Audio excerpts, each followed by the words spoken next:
দাদু সম্মোহিতের মতো উঠে দরজা খুলে বাইরে বেরিয়ে এলো। এসে দেখলো রাস্তার ওপারে অন্ধকারে দাঁড়িয়ে থাকা দুর্গা শঙ্করের ছায়ামূর্তি দাদুকে হাতছানি দিয়ে ডাকছে। দাদু কাছে যেতে বলে উঠল,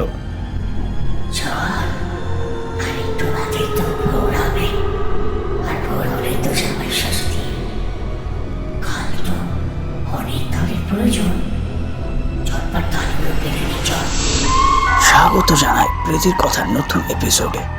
এগুলো গল্প নয়, সত্যি ঘটনা। প্রীতির কথার আরও একটি নতুন এপিসোডে আপনাদের স্বাগত জানাই। এগুলো গল্প নয়, সত্য ঘটনা। আমরা কোনো রকম কুসংস্কারকে প্রশ্রয় দিই না। আশা করি দর্শকেরা খোলা মনে গল্প শোনার মতো করে ঘটনাগুলোকে গ্রহণ করবেন। আপনার ঘটনা এখনই পাঠিয়ে দিন প্রীতির কথা @gmail.com এই মেলে।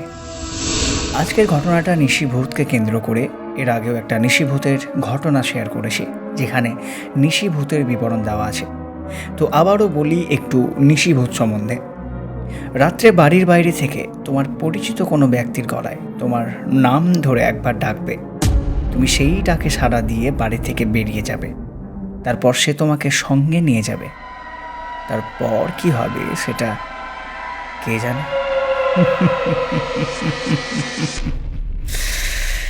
শুরু করছি আজকের ঘটনাটা আমার সাথে শেয়ার করেছে আমার বন্ধুর মাস্তুতো ভাই। তার মতো করেই ঘটনাটা শোনাচ্ছি। আমার দাদু আর দুর্গাশঙ্কর মানে দাদুর বন্ধু, তাদের বন্ধুত্ব একেবারে গলায় গলায় ছিল, যাকে বলে হরিহর আত্মা। সেই ছেলেবেলা থেকে একসাথে স্কুলে পড়া, তারপর কলেজ, কোথাও গেলে একসাথে যাওয়া, গ্রামের মেলাতে একসাথে ঘোরা, একে অপরের বাড়িতে আসা, একসাথে মাঠে চাষ করতে যাওয়া, আরও অনেক আছে। বলতে লাগলে শেষ হবে না। এমনকি তাদের বিয়ের জন্য মেয়ে দেখতে গেলেও একসাথে যেত তারা। তাদের বয়স হয়ে গেছে, তবে বন্ধুত্বটা এখনও আছে। এখনও কখনো সখনো একে অপরের বাড়িতে আসে, দু চারটে কথা বলে যায়। কিন্তু বয়স হওয়ার দরুন সেই আগের মতো ব্যাপারটা নেই। তবে কেউ কাউকে বেশি দিন দেখতে না পেলে হাঁপিয়ে ওঠে আর কি। তো যাই হোক, এই যে ঘটনাটা শেয়ার করছি সেটা অনেক দিন আগের ঘটনা। তখন দাদুদের গায়ে বেশ শক্তি আছে, তখন বয়স কম। গ্রীষ্মকালে যখন তাল ধরে গাছে, আর একটু ভালো করে বললে জামাই ষষ্ঠীর সময় যখন তাল ধরে, তখন যারা গ্রামের মানুষ তারা অবশ্যই গাছে তাল পাড়তে যায়।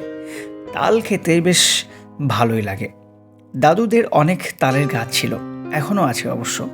মাঝে মধ্যে সেই গাছে দুই বন্ধু মিলে সকাল দুপুর তাল পাড়তে যেত। সেই তাল বাড়িতে নিয়ে এসে খেত, কিন্তু সব তাল খাওয়া যেত না, তাই বাকি তাল বিক্রি করে দিত।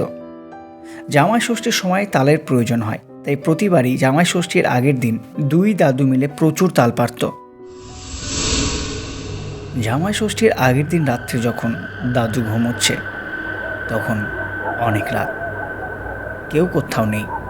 হঠাৎ করেই দুর্গাশঙ্কর বাড়ির বাইরে থেকে দাদুকে ডাক দিল।